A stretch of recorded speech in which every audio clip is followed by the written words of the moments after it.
चंडिकाय।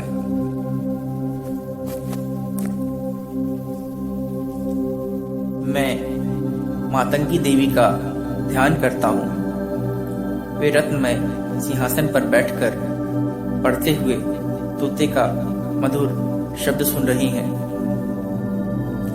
उनके शरीर का वर्ण श्याम है।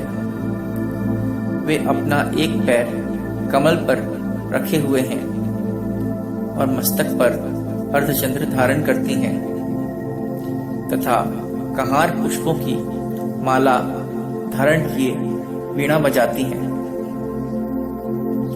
उनके अंग में कसी हुई चोली शोभा पा रही है। वे लाल रंग की साड़ी पहने हाथ में शंखमय पात्र लिए हुए हैं।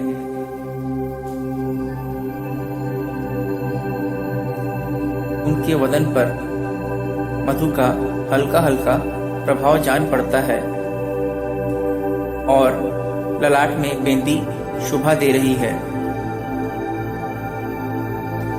ऋषि कहते हैं,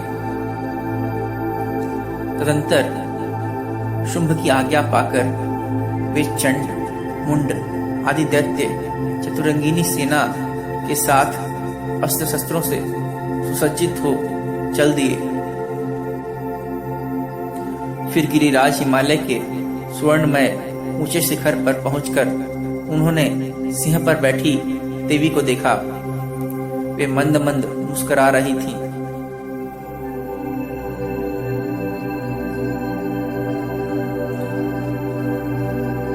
उन्हें देखकर दैत्य लोग तत्परता से पकड़ने का उद्योग करने लगे।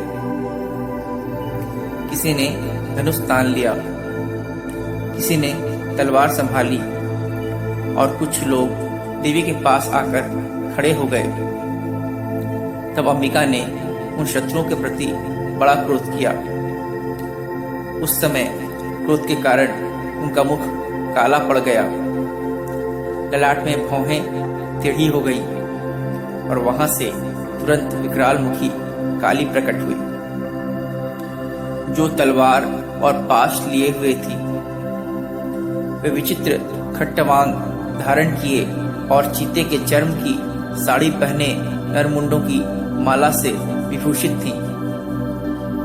उनके शरीर का मांस सूख गया था, केवल हड्डियों का ढांचा था, जिससे वे अत्यंत भयंकर जान पड़ती थीं।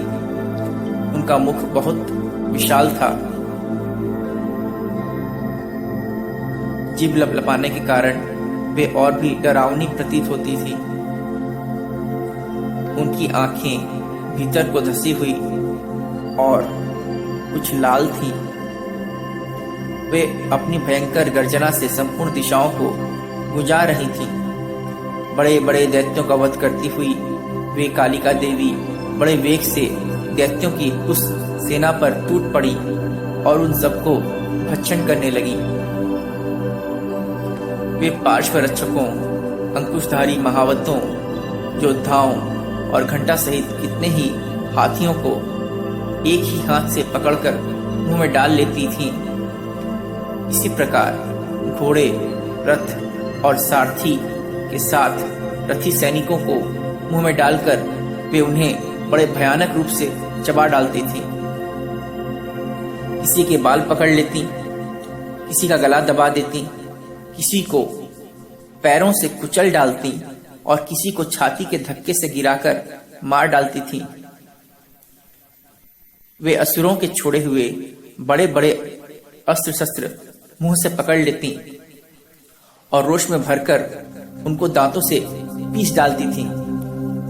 काली ने बलवान एवं दुरात्मा दैत्यों की वह सारी सेना रौंद डाली, खा डाली और कितनों को मार भगाया। कोई तलवार के घाट उतारे गए, कोई खट्टवांग से पीटे गए और कितने ही असुर दांतों के अग्रभाग से कुचले जाकर मृत्यु को प्राप्त हुए। इस प्रकार देवी ने असुरों की उस सारी सेना को क्षण भर में मार गिराया।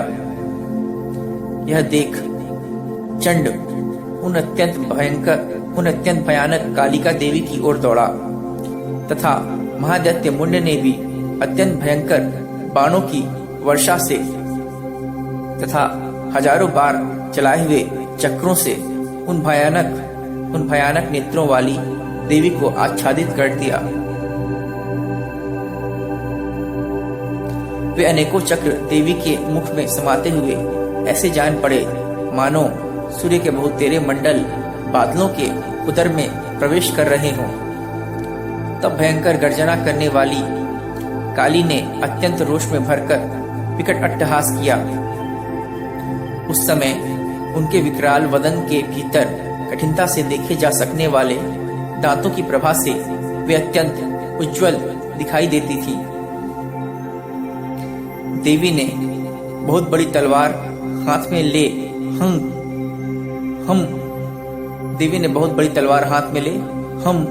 का उच्चारण करके चंड पर धावा किया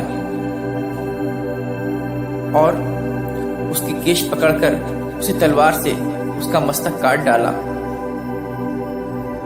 चंड को मारा गया देख मुंड भी देवी की ओर दौड़ा। तब देवी ने रोष में भरकर उसे भी तलवार से घायल करके धरती पर सुला दिया। महापराक्रमी चंड और मुंड को मारा गया देख मरने से बची हुई बाकी सेना भय से व्याकुल हो चारों ओर भाग गई।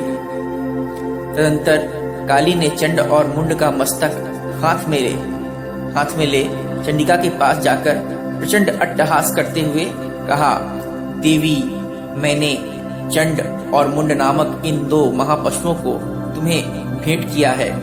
अब युद्ध यज्ञ में तुम शुंभ और निशुंभ का स्वयं ही वध करना। ऋषि कहते हैं, वहां लाए हुए उन चंड मुंड नामक महादैत्यों को देखकर कल्याणमयी चंडी ने काली से मधुर वाणी में कहा,